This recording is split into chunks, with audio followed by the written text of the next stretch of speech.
Hi, I'm Hyeseung Song, and I'm the only not so perfect Asian girl in the room.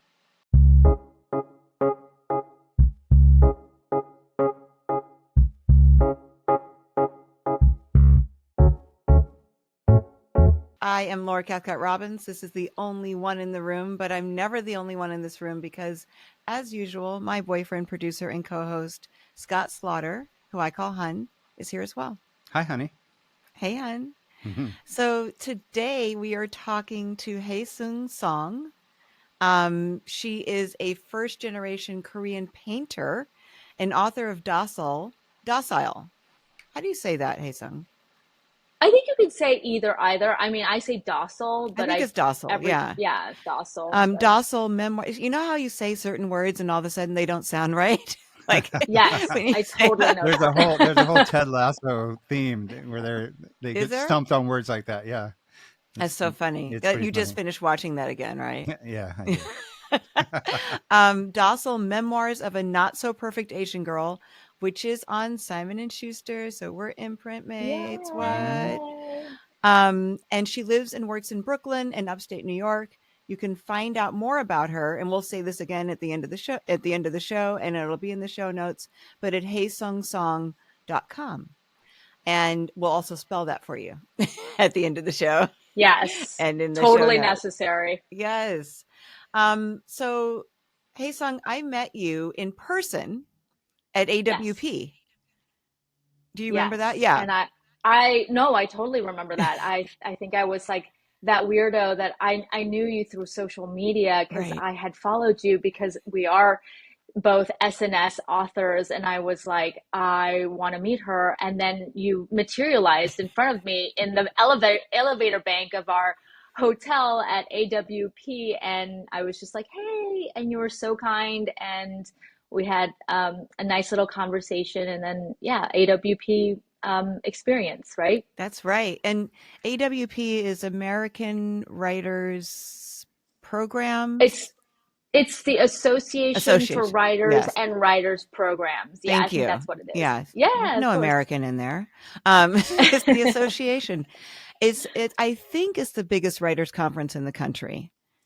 Yeah, I think that something like 8,000 to like 10,000 writers come to that conference every year. Although I've only been going since the pandemic. Like some people have been going for like 10, 12 years, but I've only been sort of attending since the pandemic, and that kind of screwed up the numbers a little bit. Sure. Yeah. I My first year was pre-pandemic, but I've only been three times. I went to the one in LA, which I think was 2017, and then it's Oh, coming that's so back here funny. next year. Yeah. Yeah, I know. I'm so excited about the LA one because all the Korean American babies are coming out, and we're gonna do stuff in Ah, Koreatown, and I'm gonna help host a reading in Koreatown because the conference center is not that far away. So I'm excited about that. and by Korean American babies, you mean book babies?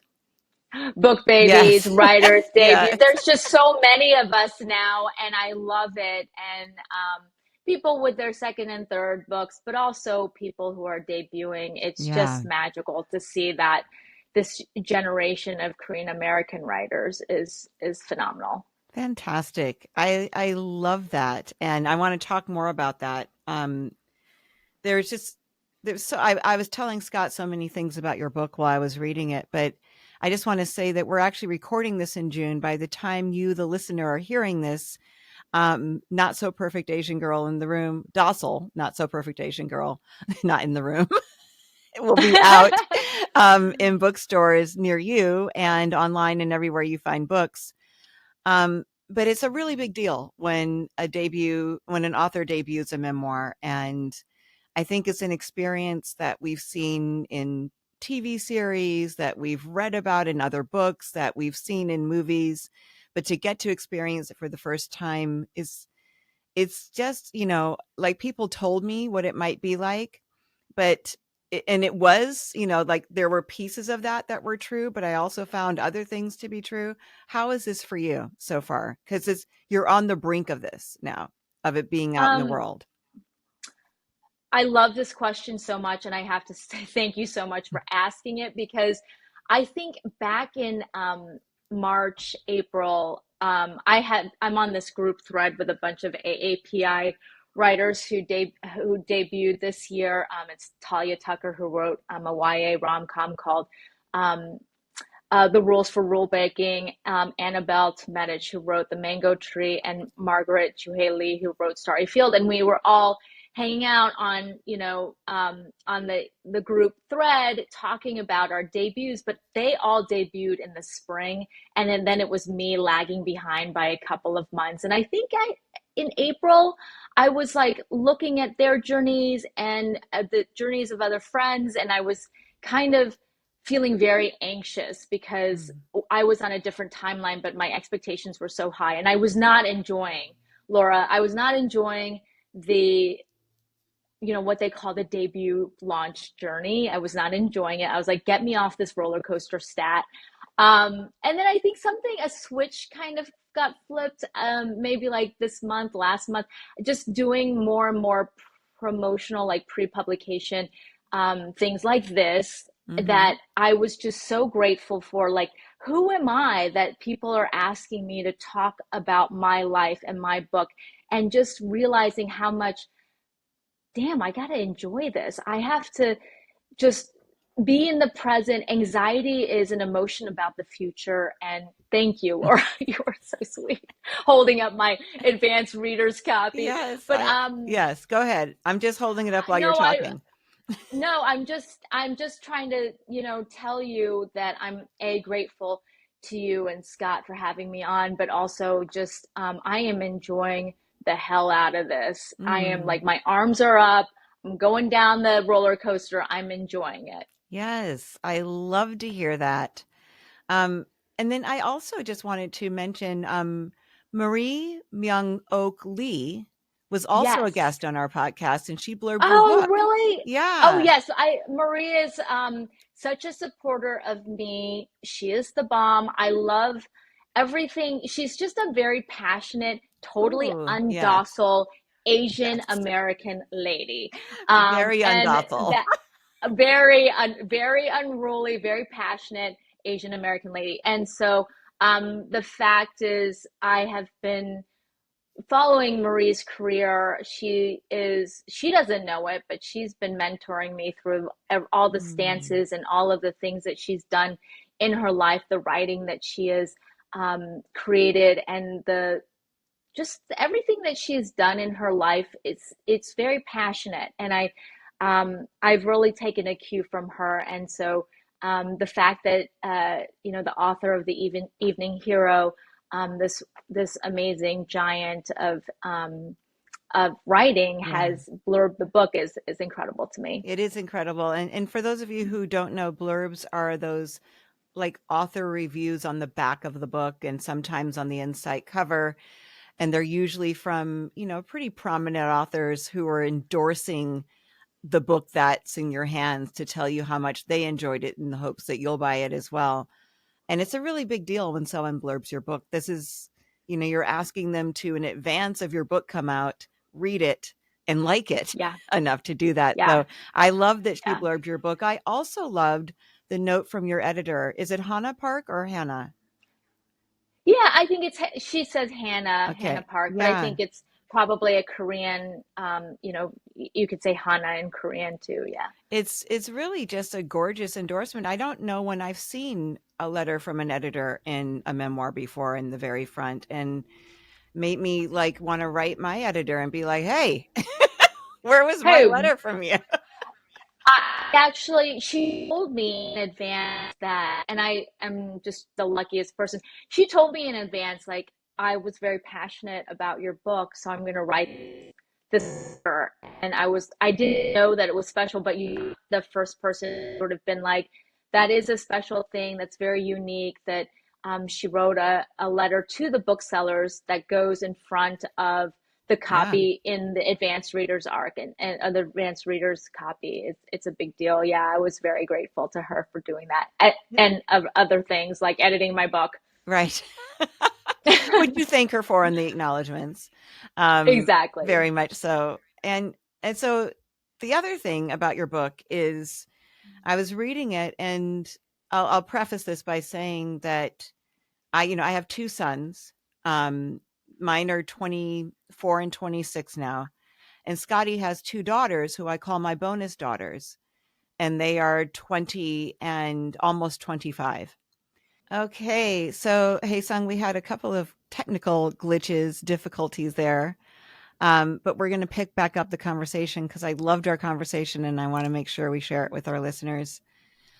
So we were just about to start talking about living in the shoulds, which I feel is one of the themes of your book. But prior to that, Yeah. we were talking about my bonus daughter, my 20-year-old bonus daughter, who is an art major as of like this semester at UC Berkeley, and how just navigating college life, coming from she came the opposite way. She came from Vermont to Berkeley in California, Mm-hmm. and lived in there, and Graduating class of like 80 kids. yeah, Wow. in Vermont to Amazing. a very large school, and had some of the same kind of social stumbling blocks that you describe in your book regarding like Mhm. roommates and dating and like that kind of thing. Actually, dating has gone pretty smooth for her there. Yeah. Which is like one of those things. Dating was rougher back where she was in Vermont, but with socially, there's this the social, like the norm, Yeah. and whether or not how she fit in and like all of that. And I kept going, putting your book down and like talking to Scott and saying, this reminds me so much of Nora's college Mhm. journey. Yeah. And so I want to talk about that later because it is really the second act of your book. But Mm. I wanted to share with you that it really sparked so much of that in me, as just because I don't know if you know this about me, but I didn't go to high school. I mean, I did for like a year and then that was it. And I never went to college. So I don't Mm. have that experience. So I'm experiencing it through my kids, my bonus kids, and Right. my Yeah. my two sons. And it's so your experience, even though I couldn't feel that it mirrored mine in that respect, it really felt like Nora's. Yeah. Yeah, I think that's wonderful. I think you were asking me like why I added that the shoulds part, Yeah. and why there was so much like why talk about the expanse from age 5 to age like 35. That's like 30 years, and there's a to me it's interesting, it's all the same arc. Like, yes, I was writing into this intersection of mental health and race. A lot of you don't see in your head this ideal person who's Asian American, has bipolar disorder or anything like that. So that was something that I was thinking about. But really, like the story from when I was young was that I felt my parents' love was very conditional. I hid. My parents were very not model. They were not so perfect. And I used the ideas of like the model minority myth in order for me to hide those things that I wasn't so model about, like the fact that we were very poor, the fact that my father was very eccentric and started a lot of get rich quick schemes and had a lot of these kind of financial shenanigans when I was growing up. And then we went bankrupt, as you know, Laura, and then I moved to this white and wealthy neighborhood and lived basically on the wrong side of the tracks. And there were a lot of shoulds. I was like, I should be a certain way in order for me to hide the fact that I wasn't perfect and that I wasn't really the model minority. And that Can you was just explain what model minority is? yeah. The model minority, it's a myth, it's a stereotype about Asian Americans, this idea that Asian Americans are all docile, STEM excelling, tryhards who maintain the status quo. We fight for white attention and white resources, and we are happy because at least we're not black. That's the idea of this model minority myth. But it's a myth because something like 43 to 45 Asian ethnicities are under the umbrella idea of like the Asian American AAPI identity, and we're all very different. A lot of Asian Americans are very impoverished. They live in poverty. We all speak different languages. We all have different cultures. We all, all of these kinds of things. So to have this idea that we're all the same thing is just ridiculous, right? Right. And it's all stoked. It's stoked on the idea of the race wars and creating having Asian Americans be basically a wedge between blacks and whites. And so basically the end of the book is talking about these shoulds, these oughts. I have to be this way. But really the answer to things like the model minority myth, things like shoulds and oughts, is really like having complete 100% unconditional self-expression, 100% unconditional love for yourself and for other people. And so it does come full circle. And where did I find that unconditional self-expression, unconditional love for myself? It was actually in art. So that's why there's like all of these different themes, but hopefully they sort of tie together that I wanted to find myself and see myself for all the things that I actually am instead of the things that I think I should be in art. Yeah, I mean, that absolutely came through. And I feel like, one of the themes that you and I had in common in our books, because in Stash, My Life in Hiding, I was very much trying to live up to an expectation that I felt was set for me. But no one had actually said, this is what you should be to me. Right. No one ever said, if you're not this, then you failed. And right. And even though I think your mom, maybe more than your dad, did set up expectations for you while you were growing up, for sure. There were certain things that weren't verbalized, that you set for yourself, like, the way that you tried so hard to make sure that you were in the top 10 or, in the top 3 or whatever it might be in the class. And And it felt like a lot of those were self-imposed based on the expectations that you felt were, hanging over you. And I had that same thing. And, when I went back and wrote about my life, I realized that, this was never expressly said to me, but I just assumed it was expected. And yes. Right. And did you feel like that as well? Well, it wasn't even assumed. It was like I wanted to get ahead of what my parents wanted for me and expected of me. And I also grew up so close to my parents. We assimilated in this country together. When you assimilate in the country together, it is a very traumatizing experience. You're sort of built, you're sort of broken down and built back up in a slightly different way. And in some ways, I was the handmaiden to my parents being acculturated to this new country. I was the one always translating. I was the one always, even if I wasn't translating in the language, I was always sort of helping smooth the way for them. And so I knew exactly I knew how to anticipate what they were thinking and what they needed. And I could also see what the other person on the other side, like the white person on the other side, was needing from me too. So I was always in this mediation position. But in the end, my parents didn't have a very happy marriage. It was only later that I kind of understood and unlocked the key to their marriage.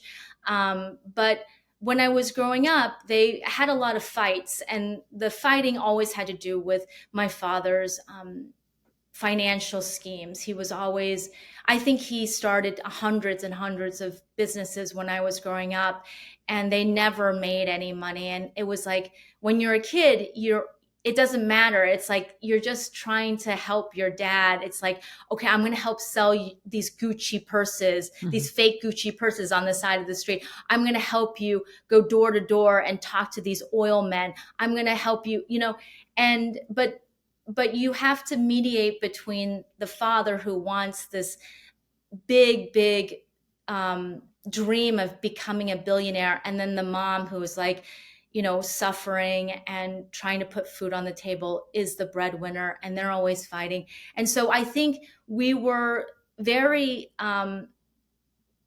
entangled, psychologically entangled from a very early age for me. And so in my head, I was always doing this like calculus to try to pay them back and make them whole for something that actually had nothing to do with me. Right. Right. Yeah. I mean, and I love the scenes of your dad selling the Louis wallets, the fake Louis wallets on the side of the road across from the chicken Yeah. stand. Yeah. I also love the way you talked about food, because, you read so many stories of immigrants, and a lot of the stories that I read are of immigrant parents and then first generation Americans, but you also immigrated from Korea, Yes. right? That's And right. so that was a different, that was really interesting to me, actually, that you came here having that experience until you were 6, right?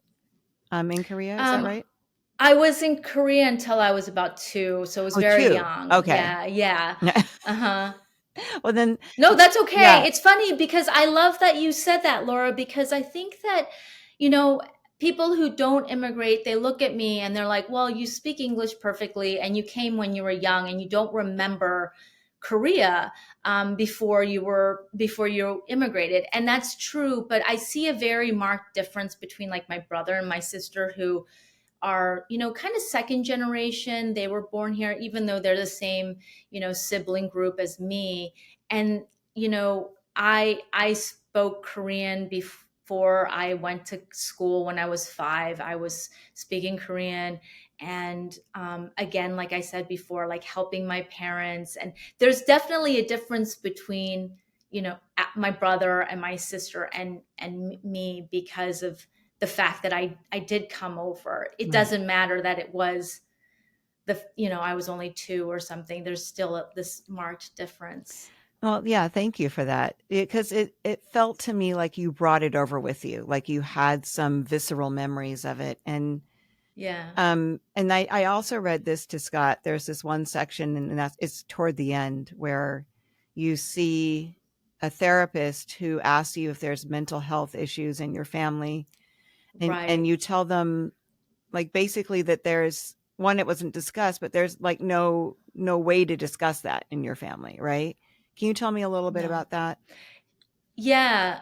Thanks for bringing that part up. It's in Korea, or I don't know. It's interesting because when I say like in Korea, because my parents were Korean American, and so they are the diaspora. They didn't live in the ground zero culture of Korea, which may have changed, but I just know that for my parents' generation in America, um, they didn't. It was so taboo that we never talked about what, like, the idea of mental health. And the funny thing was, my mother, as you know, she was a nurse, and so she was in the healthcare industry. So she should have known about, she absolutely knew about mental health issues. But it was something that was inconsistent with how she had grown up in Korea. She didn't want to talk about it. There was no concept to talk about Yeah. it. And then the times that she sometimes alluded to depression, she was a cancer nurse for many years. She worked with lymphoma and myeloma patients, and sometimes she saw them get depressed because it was co-current with their with their cancer. So she was like, "Oh, that's okay, because you're depressed because you have cancer. It's a legitimate reason to be depressed." But she would look at me, and it would like be mind blowing. She didn't understand how someone with everything that she wanted, I was at Harvard, and I was getting married to an astrophysicist and all these things. How could you be depressed? There's no legitimate reason. It just blew her mind. Yeah, as though depression were not a medical condition, and it was just like bluesy. And like you said, I Yes. think there's a lot of people. I mean, I certainly felt like this, not with depression, but with addiction. It's like, how could I not be grateful or be so ungrateful for my life that I'm throwing it away this way, Yeah. and for me, looking back, what I was doing felt like survival then in my addiction. And I think depression, now we understand that it is a medical condition. What you found out more about your condition later, right? Which was that you had Yeah. a different diagnosis, or an added diagnosis. Yes. But so you were this Korean American kid in Texas growing up, Right. in a not big town, right? You were in a small town, I was in a small town at the beginning, which was right? um, called Sugarland, which Yes, was, like a a company manufactured town. town. Yeah, Yeah, it was a company town. And then we moved to like big bad Houston, and lived in like a very um, sort of affluent neighborhood called Memorial, which right. yeah, so that was the trajectory. And there was at some point when I was in middle school, we moved to the right side um of Memorial, and I was just like so grateful to Yeah, be starting high school and middle school in a place of where I felt like I could be better accepted. yeah, and this kind of like going through this very white affluent world, as you. And I loved how you described yourself as an apartment kid, because I was an Yes. apartment kid too. And I know the difference between that and my friends who had homes, Yeah. with 2 stories or even with 1 story. I was in Cambridge, so most of the houses had 2 stories. And the it was a marked difference. My Yeah. my poverty was something like yours. We weren't destitute. We had food, but we had the poor car. We had the apartment. We couldn't afford to do the same types of things that my peers could do. Right. And so there's that. And so you're going through this, and you're getting good grades, and you are being social. It sounds like your mantra for me at that time seemed to be, I need to get back east and get out of here. I want to go to college and kind of leave this behind so I can be whatever you needed to be there. And there was this whole big race, of course, as there is for all juniors/seniors who are trying to figure out what school they're going to get into. You get into a couple of Ivies, you decide on Princeton, and then you find, you're in New Jersey, right? You're back east. You're where you thought things would be great. And I feel like that's when your depression really set in, was when you got to college. Is that right? I had some depression in high school where it was very surprising to my parents because um, I I just did everything in high school. I was president or some officer in everything. I was at school, 14, 15-hour days. And then at some point, I stopped going to school. I used my mom's prescription pad and scribbled on the prescription pad and showed it to the administrator at the senior office to get out of school. And I just went to the movie theater and watched the same movie over and over. It was Kate Winslet, Emma Thompson's Sense and Sensibility. Sensibility. Yeah. I just watched it over and over. And it was a way to, I think it was like a way to self soothe, actually, Laura. It was like, I didn't understand what the point of all of this was. Like, and I told myself, okay, I got into Princeton and Yale. I'm going to go to Princeton. I'm going to go to the East Coast where things are so different, people are different, where I was so idealistic. I thought, when I get to the East Coast, everything that I ever wanted will happen. I mean, it's such a 17-year-old way of thinking about things. And, I get to Princeton and then I end up, having, it was like Memorial where I grew up in Houston. It was like that times a million because it was like, people who came from billionaire families, or like my roommate from college who was like the seventh generation of her family to go to Princeton. It was just that writ large. And I just remember being very disillusioned. And I think that helped trigger another depression. Not that the depression from high school had ever gone away. It was lurking there, in the background. I think I had a very disordered psychological experience my freshman year. And obviously, that I had been strongly encouraged to leave Princeton, and was sent to Korea as a bootstrapping measure by my parents during the Asian financial crisis. And that's where I spent the next year. Mm-hmm. Well, and I also felt, and you can tell me if this is wrong, like the way it read to me was like you kept coming up against these, again, the shoulds, right? And your mom really wanted you to go to Harvard.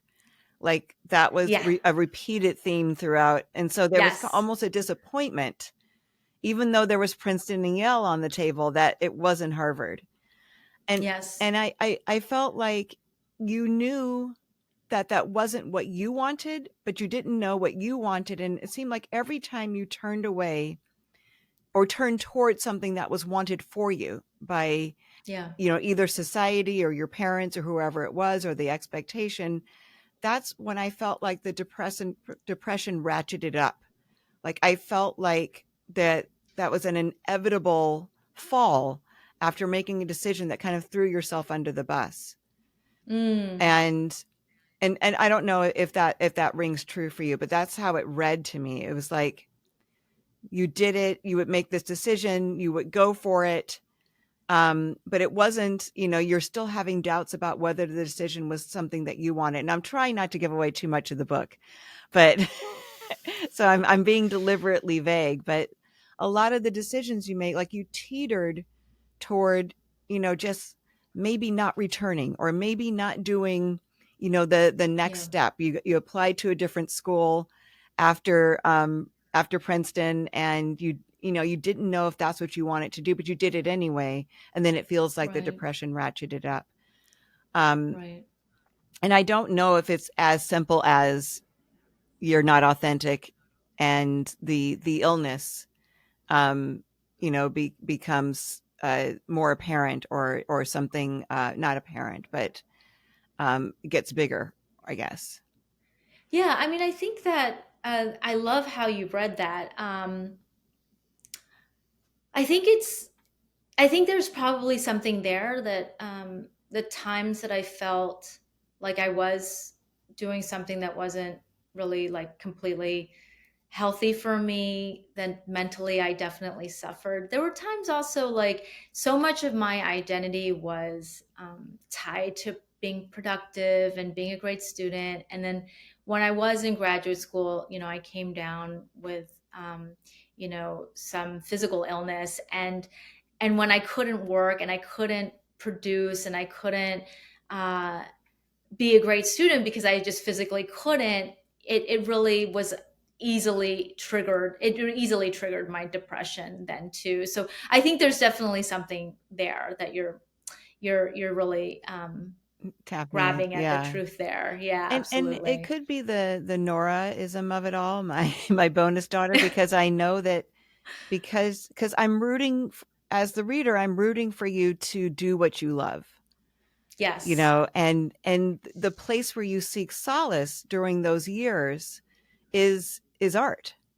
Like you go and you have, I think it's a summer at first, right? Where you spend time in New York doing art. Is that right?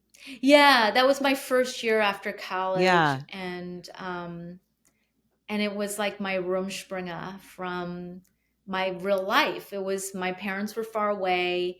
I felt like I was off the leash. I mean, even in college, I didn't feel like I was off the leash from my parents, but it was like the first time I felt like completely running around on my own. And I did all the things that I wanted to do, which was like, listen to incredible music and eat beautiful things. And, I was working at the time, obviously, but like in the evenings and on the weekends.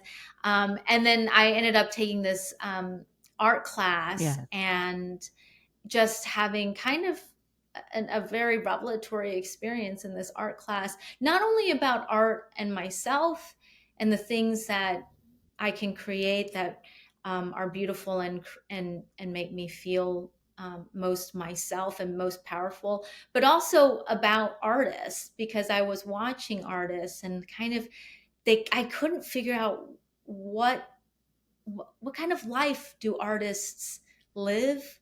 Are they beautiful people because they create beautiful things?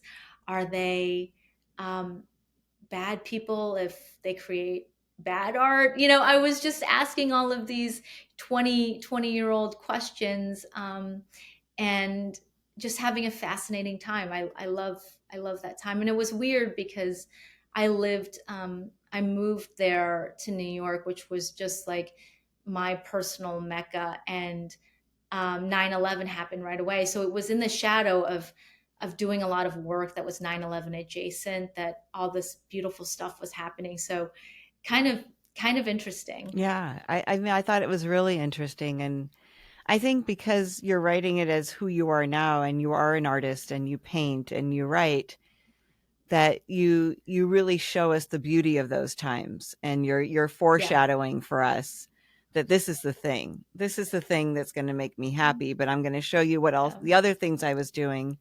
And you're right. I totally got that doing well had a payoff for you. Oh my Excelling God. academically had a huge payoff for you. And I understood that as a human, and also reading your book. I did Yeah. want to talk about, because there's another thread in here, which is insomnia. And when did that start for you, your insomnia? Um, I've never been a great sleeper when I was in high school. I think in adolescence, um, that was definitely a thing where I was only sleeping a couple of hours a night. My father's that way too. He's built very differently from most people. We just don't sleep much. But now, I've things have really changed a lot, because I know a lot more about my mental health. I make sure that I sleep a lot. A lot of my friends are like, "You sleep a lot." I'm like, "I am making up for years and years of not sleeping." But yeah, I wasn't a great sleeper. I still am not a great sleeper, but I'm very I make sure that I get it because it is just better than my medicine. It's the best. Yeah, I mean, there's just these periods of time that you write about, that you're going, going, going, going, and not sleeping. And it reminded Yeah. me of Carrie from Homeland, where she would be. Oh. Did you ever see that show? No, I didn't. Oh Oh, it's shoot. so No. good.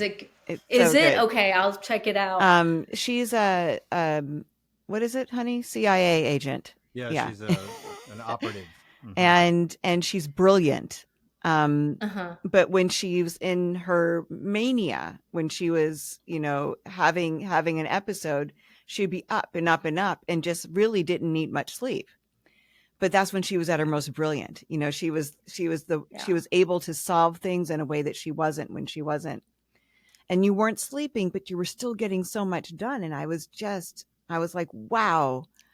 And I was really interested in an Ambien incident that we won't talk about, but Ambien was my drug of choice, and it's why I went to treatment. So I was like, oh, Right. Ambien is here in this book. I can, Yeah. I'm here for the Ambien talk for sure. But, um, but I'm glad that you Oh, yeah, sorry, I didn't mean to cut you well, I off. know, and we can talk about that. I also just wanted to say how interested I was that when you were having trouble sleeping, you went to the whatever the medical at Princeton was, right? And tell Harvard, yeah. oh, at Harvard. Yeah. No, no. Yeah. Before that, I think this was at Princeton, because Oh, okay. yeah, because they Yeah, yeah. basically let you sleep there, right? Yes. Yeah. Okay, so amazing. Yes, this is the weird thing, and it's not great that Princeton did this, but there used to be, and I don't know if it's still there, but there, obviously every college has an infirmary or health services, but Princeton had a health service, a University Health Services. And, if you had pink eye, you could go there. If you had the flu, you could stay overnight and they would help take care of you. A lot of people who had alcohol poisoning, they were hanging out, drinking too much, blah, blah, blah.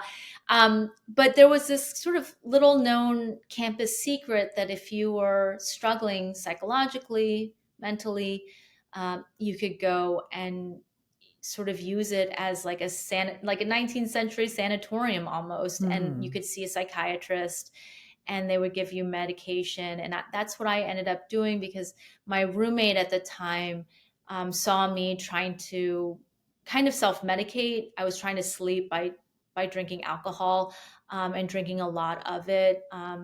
And then she was like, let's go there. And I was there for a couple of weeks, maybe 2, 3, 4 weeks. I don't know. I don't remember.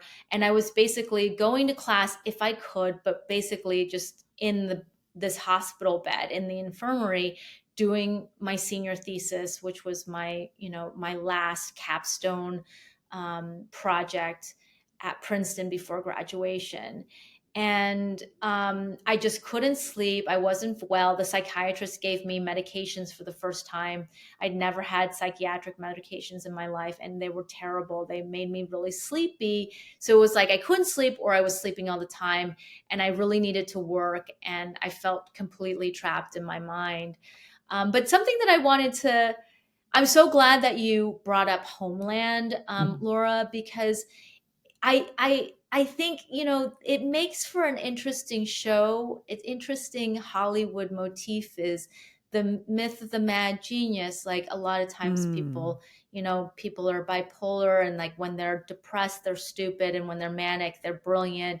And especially you see this a lot with the tortured artist, like, staying up all night, smoking and drinking. They never sleep. They haven't slept for 4 days and that kind of thing.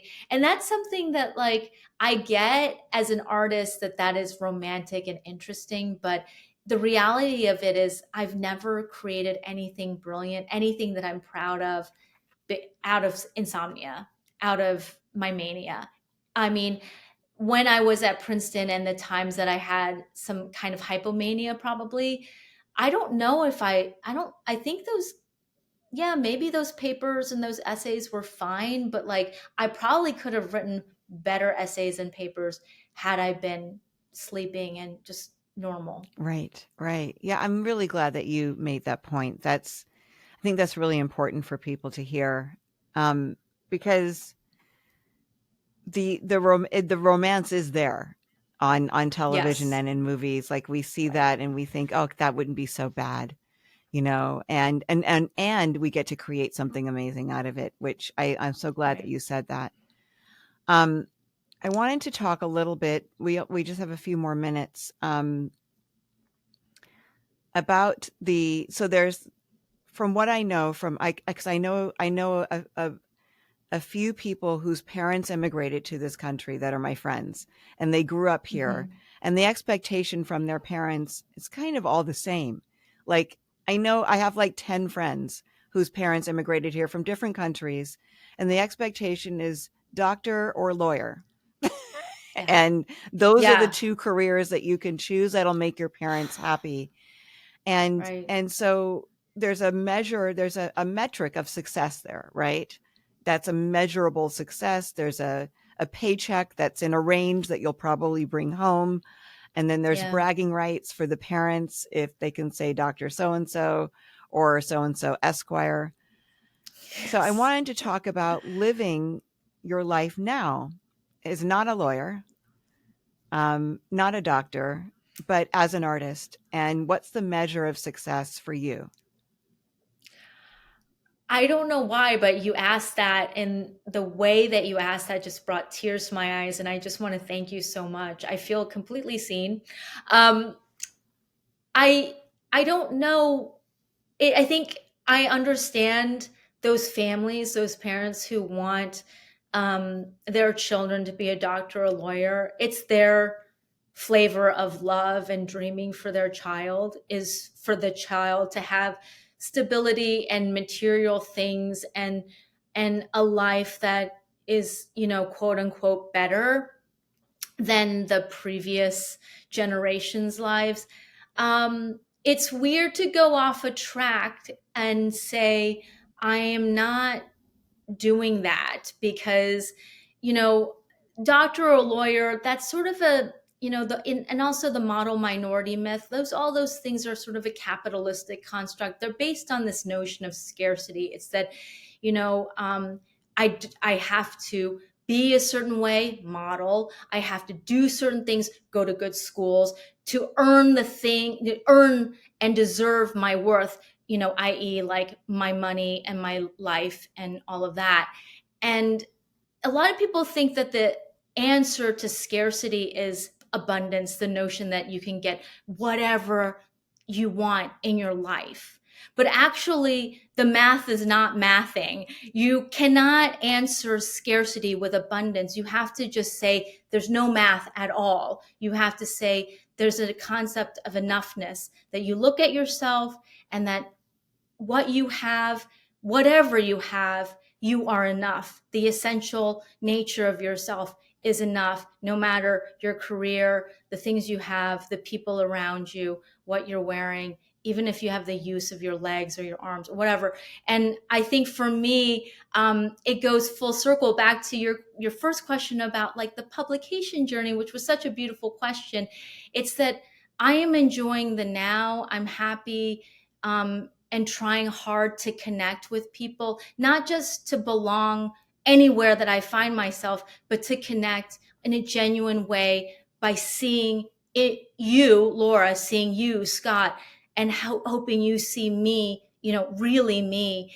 And I think the measure of success is the fulsomeness of that connection. It's not the things, all this extrinsic stuff that I might have or not have. Oh, wow. That's such a beautiful answer. Thank you. Thank you. And Thanks, Laura. I mean, it is, if that can be, if one can know that one's worth isn't based upon what one does for a living or what one drives or what one wears or how one is seen on Instagram, if one can know that, then that is success, right? Then there's a serenity there. There's a peace and contentedness that doesn't exist in other places where there is that race to achieve, to Right. achieve, to achieve. So I just love that you said that. And I want to know, before we're about to close the conversation, but how is your depression now? And how, if you don't mind sharing, if you are Yeah. still dealing with it, how are you treating it? Yeah, thank you so much for that question too. When I was writing Docile, I thought, what it would be a beautiful, mathematically elegant story if I just had one hospitalization, I was healed, and I never went into the hospital again. But that's not life. Life is not one hospitalization, you're cured and you get out. I deal with my mental health. I really think of it as a chronic thing that I deal with on a daily basis. I know that there's a possibility that things will flare up again in the future. So I try really, really hard. And I do that in order for me to take care of other people too, so that other people don't have to drop everything at when I go into a hospital or whatever. Like, I want everyone to thrive. So I have to put the oxygen mask on myself first. And I have to, stay and take care of myself so that other people don't have to do that for me later. Well, and that is, for me, as someone who, has been sober for 16 years, one of the reasons I take care of myself the way that I do, is exactly that. Because when I go down, I take other people down with me, Absolutely. and that's not, it's one of the, it's for you, with depression, it's a little bit different. Because it can overtake you, right? And maybe you don't have a choice in that moment. But I can make choices that'll keep me out of that. I can make choices, and they're not always easy choices to make. But I feel much less selfish when I make the choices that keep me away from that. And it Yes. sounds like you're making selfless choices. In that you have that in mind, that you're taking care of the people who love you. Yeah. Right. Absolutely. Love that. So tell me, where can people find your art? Where can they find you? Find the book? Yeah, the book is called Docile, Memoirs of a Not So Perfect Asian Girl. It is from Simon and Schuster, as we said. Oh, there's the arc. And it comes out on July 16, and you can find me at hyeseungsong.com. It's Hyeseung, and then Song is my last name.com. Or you can find me on Instagram, TikTok at Not Your Docile. And I think that's it. Yeah. I love not your docile, like not over Not here. your docile. You're not going to find docile over Exactly. here. Well, and one of your roommates said that to you, right? She's like, because she had a roommate that she called, didn't she call her a docile Asian girl? Yeah. Yeah. Yeah, And she did. she was comparing you to her, Yeah. saying that you weren't in that moment. She was paying me a compliment that I wasn't like her boarding school roommate, docile, who was very docile. Yeah. And it's the only time that word ever is in the book, and it became the title of my book. So It was I'm very powerful proud of that too. when she said it. I was like, oh. I don't know if you're allowed to say that. But she said it. Not you, her. She I didn't said know it. if she was allowed to say that Exactly. to you. Right. So yeah. Hyeseung, thank you so much for this. I'm so glad we ran into Thank each you other. so much. Oh my gosh, Laura, that was Right? amazing. And totally serendipitous for me. and your publicist sent me a pitch right at the same time that you and I were DMing. Oh, so it coincided. That's amazing. Yeah. I didn't know that part. Okay, that's amazing. Yeah. I love that. She's on it.